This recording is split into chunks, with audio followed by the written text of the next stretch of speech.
मंजिले दुश्वार की बातें करें, दिरहमो दिनार की बातें करें, नौकरी होती रहेगी दोस्तों। आओ कारोबार की बातें करें। तनख्वाह तो है हफ्ता नहीं निकाल रही, फिर भी आ रहे हैं वासे चौधरी।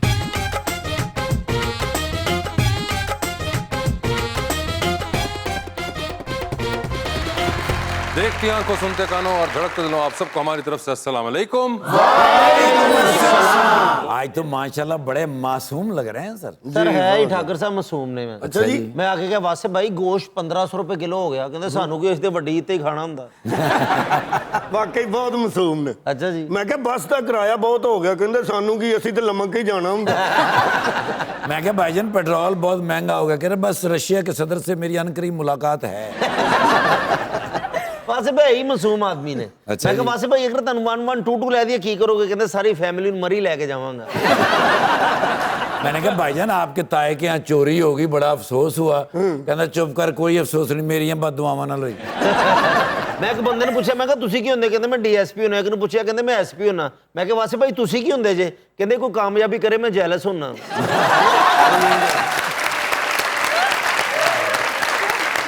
बुलाते हैं अपने आज के पहले मेहमान को, पाकिस्तान तहरीक इंसाफ के एमपीए पंजाब असेंबली के अंदर जनाब Umar Tanveer Bhatt.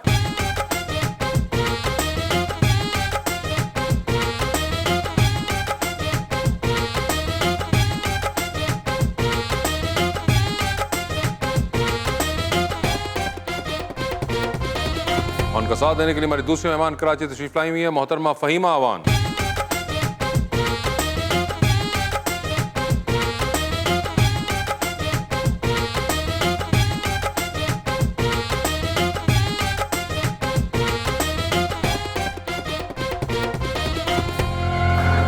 Welcome to the show जी। आज दोनों ही मेहमान बड़े प्यारे, स्लिम और स्मार्ट हैं हाय सर। हाय हाय, ऐसा और ही। शेर भी मैं ऐसे ही लेके आया हूं। वाह इरशाद। उमर तनवीर साहब पीटीआई के एमपीए हमारे आज मेहमान हैं। शुक्र है। और इनके साथ ही हैं जलवागर ये फाहिमा आवान हैं, जो एक्ट्रेस भी हैं, मॉडल और अपने फैंस की ठाकुर दिलो जान हैं।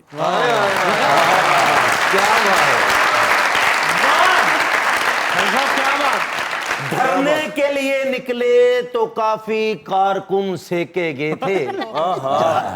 ये हमको कौन सा सरप्राइज दे के गए थे। एक बात हमें सच बता दे बट साहब, ये लॉन्ग मार्च किसके कहने पे वापस लेके गए थे।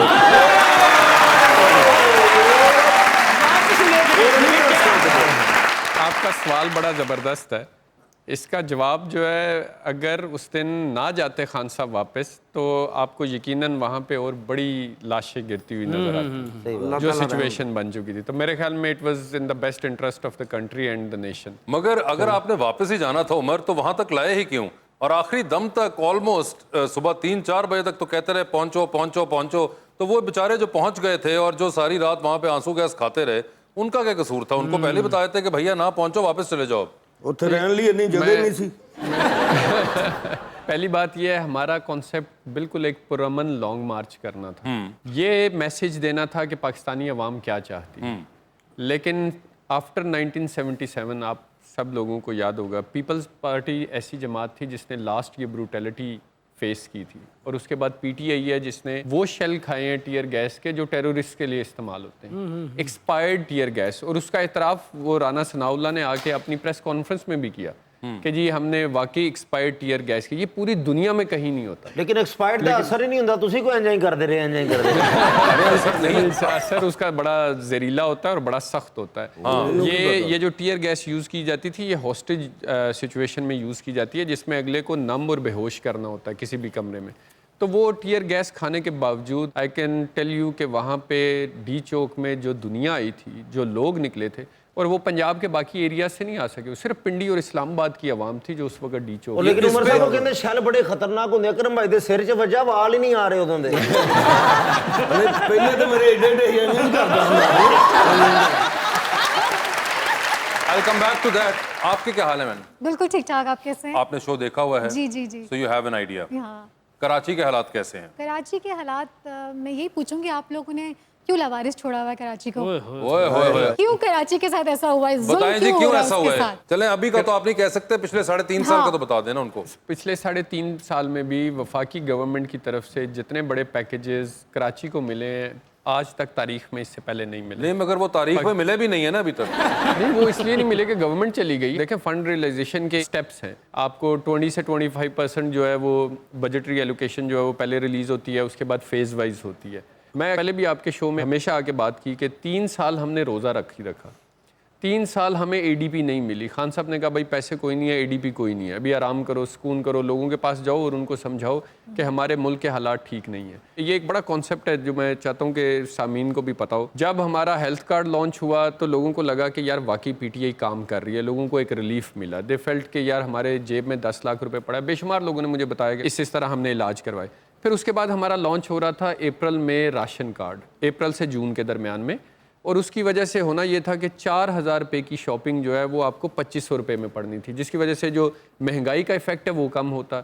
उसके साथ साथ आपका पेट्रोल कार्ड जो आपके बाइकर्स हैं उनके लिए आ रहा था। Ehsaas program already it was a hit, आपकी एक्सपोर्ट्स ऊपर जा रही थी, everything was going into the right direction. हमने इस डायरेक्शन को ठीक करने के लिए बड़ा टाइम लगाया था। नून और बाकी ये जो पीडीएम है, इनका ख्याल ये था कि अगर हमने इनको 1.5 साल मजीद दिया तो हमारी तो बिल्कुल नैया डूब जाएगी। इन्होंने इस चक्कर में शॉर्टकट इस्तेमाल किया, एक रजीम ऑपरेशन हुआ, अमेरिका उसमें मिला, और जो पाकिस्तान के करैक्टर्स हैं वो भी हम सबको पता है, वो मिले और उन्होंने इस गवर्नमेंट को ख़त्म किया।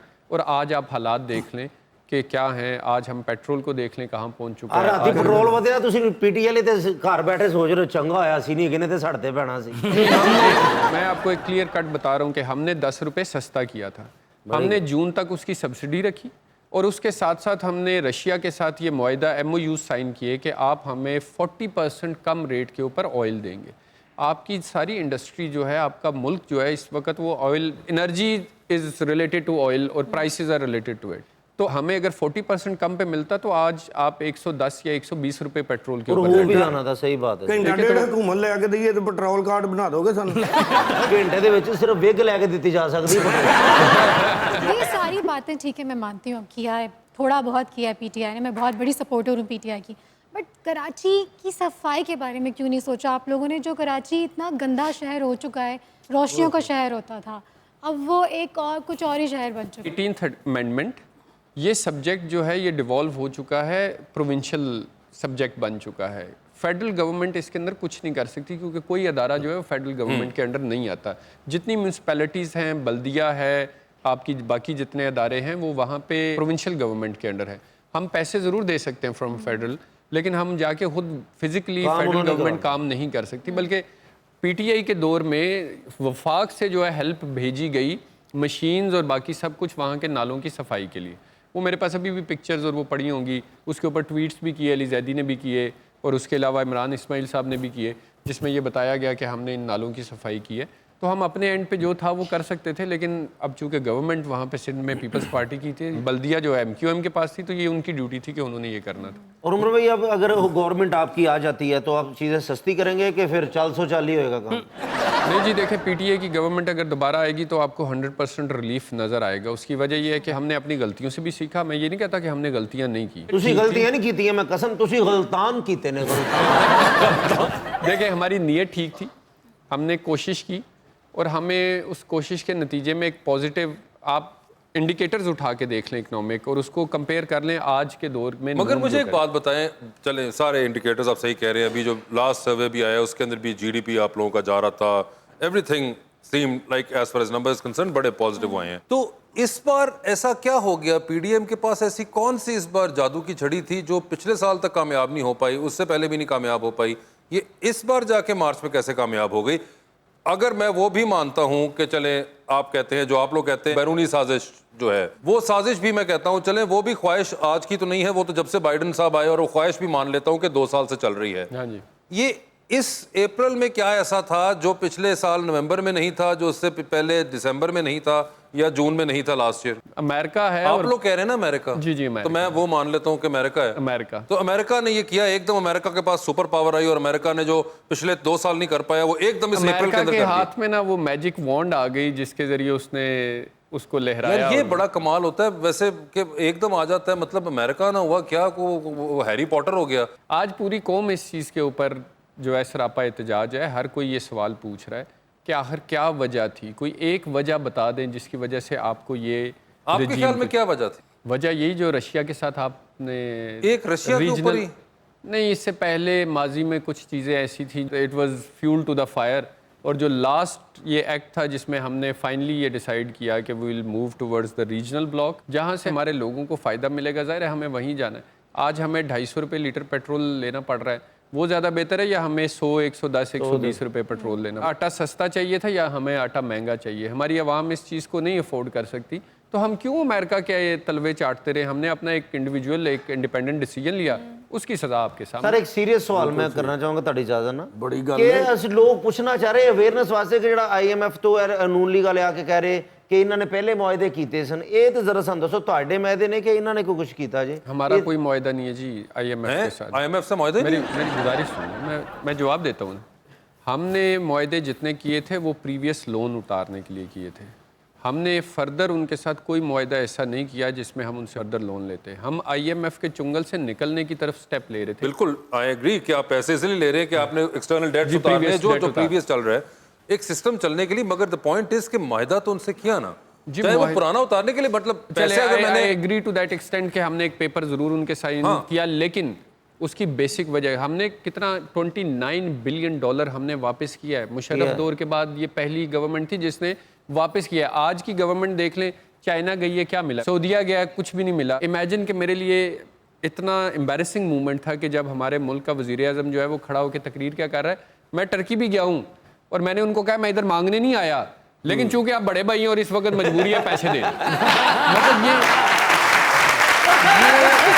ये मेरे मुल्क का वज़ीर आज़म खड़ा ये बातें कर रहा है। मगर यार अब देखें ना, आप लोग तो सारा कुछ मांग चुके थे, अब इंसान कैसे बार बार मांगे? देखें, हमने शुरू में बिल्कुल हमें चूंकि वी नीडेड सस्टेनेबिलिटी, हम गए और हमें हर जगह से अच्छा रिस्पॉन्स मिला।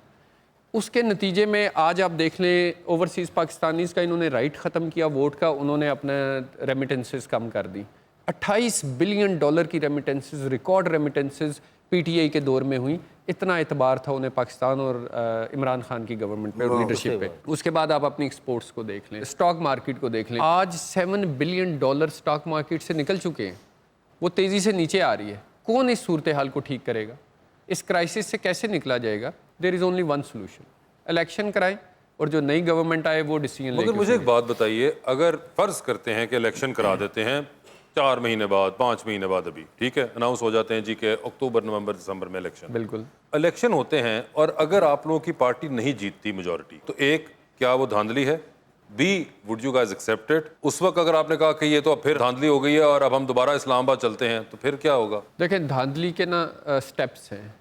प्री पोल रिगिंग स्टार्ट होती है फ्रॉम द वेरी बिगिनिंग, जब आपका शेड्यूल अनाउंस होने से पहले वोटर ट्रांसफर मुहिम स्टार्ट होती है। एक ये ठीक करना। दूसरा, आपको एक इंडिपेंडेंट चीफ इलेक्शन कमिश्नर चाहिए। आपका करंट इलेक्शन कमिश्नर जो है वो इतना मुतनाज़ हो चुका, हर किसी को पता है, कोई नाम ले या ना ले, बट डजंट मैटर। उसके बाद आपका स्टेप आता है शेड्यूल अनाउंस होना, डिलिमिटेशन होना। इन सारी चीज़ों से पता लगना शुरू हो जाता है कि रिगिंग होगी या नहीं होगी। मगर उमर, मेरा यही तो सवाल है कि आप जिस तरह खुद कह रहे हैं कि अभी ये मामले पे ही अगर इतनी इन्वॉल्वमेंट है और कहीं नहीं आपको लगता कि वो काम कर पा रहे, तो व्हाट्स द गारंटी कि इलेक्शन आपको सही मिलेगा? कोई गारंटी नहीं है। हम यहाँ पे गारंटी की बात नहीं कर रहे, हम अरबाब इख्तियार कुछ से ये कह रहे हैं कि आप अपनी आंखें खोलें। Because of your decision Pakistan आज इन हालात में पहुँच चुका है कि हम श्रीलंका बनने जा रहे हैं। सो श्रीलंका सी बन गए, मेरा नाम तो फिर संगाकारा होएगा। जयवर्धन ने नाल बैठा है। ये राणा टूंगा साहब बैठे हुए हैं। ये राणा नहीं, नाना टूंगा है।